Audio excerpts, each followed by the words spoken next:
Today, we will talk about the history of Earth from Portugal. In 1779, a paper in Portuguese was published in Jornal Enciclopédico, Lisbon, on the age of the Earth. Defending the chronology of the Holy Scripture was written by A.F. Castrioto, who published in the same issue an essay on philosophy and religion attacking the French encyclopedists. The paper was mainly a translation of sections from two books by Edward Gibbon and Richard Watson, the former supporting the idea of an age of 14,000 years for the Earth, and the latter defending an age of some 6,000 years. Castrioto possibly published the paper in the essay because the history of the Kingdom of Portugal, from the illustrious generation of the early 15th century to the fall of the House of Aviz in the late 16th century, has been named the Portuguese Golden Age. Portuguese, Século de Ouro, Golden Century, and the Portuguese Renaissance.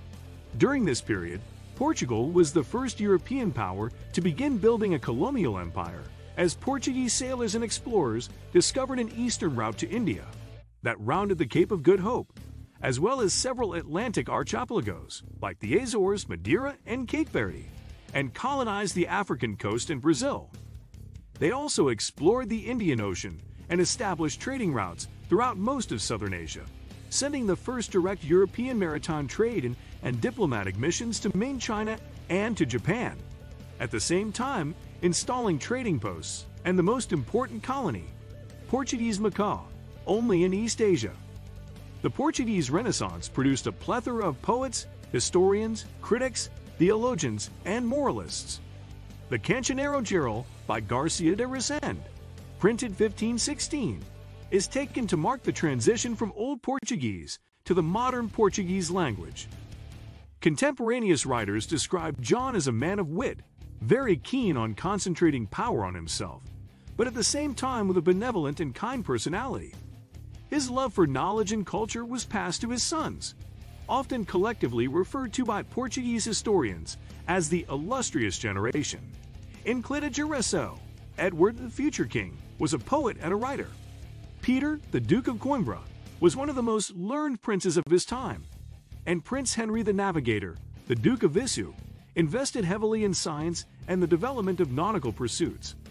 In 1430, John's only surviving daughter, Isabella, married Philip the Good, Duke of Burgundy, and enjoyed an extremely refined court culture in his lands.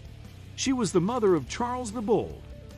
Under King Edward, the colony at Ceuta rapidly became a drain on the Portuguese treasury, and it was realized that without the city of Tangier, possession of Ceuta was worthless.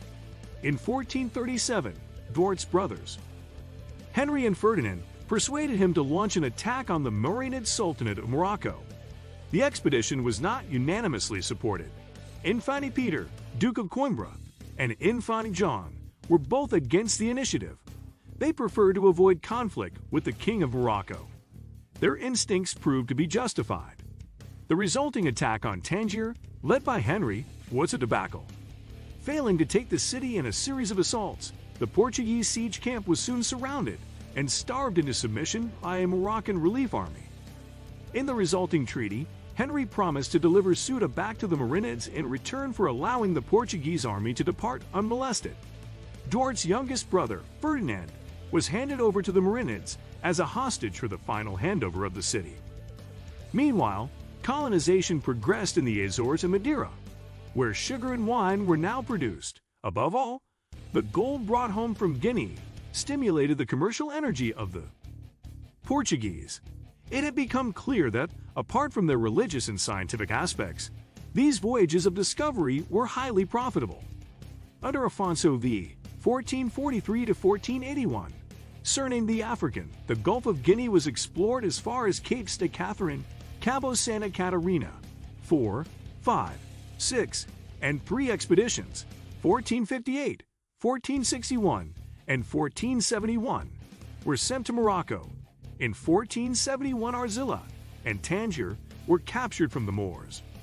Under John Aya, 1481 to 1495, the fortress of São Jorge da Mina, the modern Elmina, was founded for the protection of the Guinea trade. Diogo Cao discovered the Congo in 1482, and reached Cape Cross in 1486.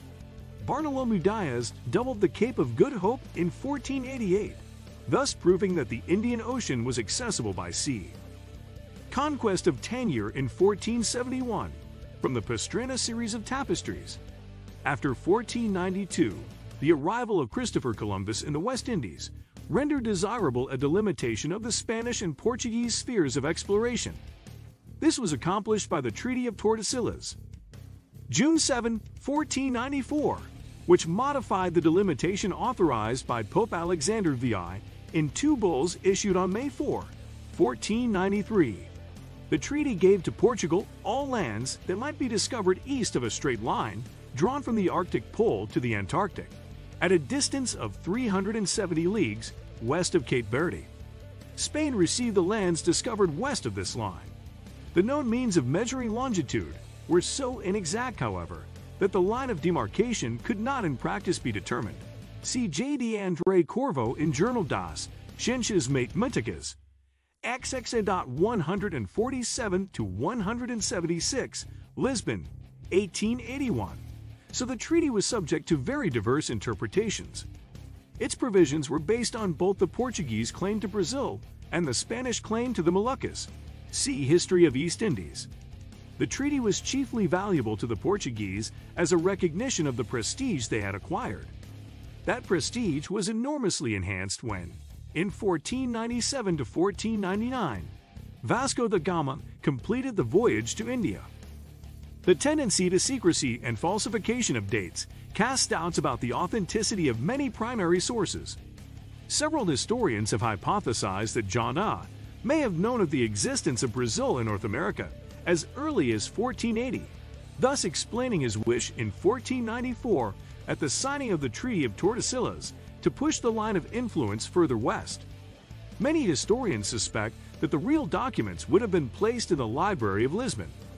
Unfortunately, due to the fire following the earthquake of 1755, nearly all of the library's records were destroyed citation needed, but an extra copy available in gold was transferred to Lisbon Tower of Tombo during the following 100 years.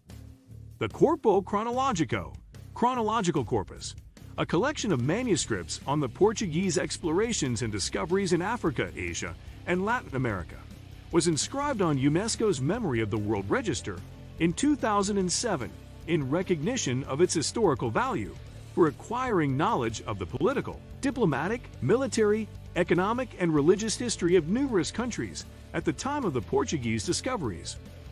While the Crown was thus acquiring new possessions, its authority in Portugal was temporarily overshadowed by the growth of aristocratic privilege.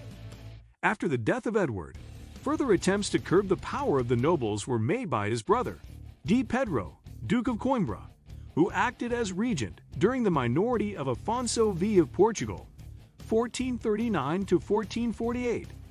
The head of the aristocratic opposition was the Duke of Braganza, who contrived to secure the sympathy of the king and the dismissal of the regent. The quarrel led to civil war, and on 20 May 1449, D. Pedro was defeated and killed at the Battle of Alfarrobera.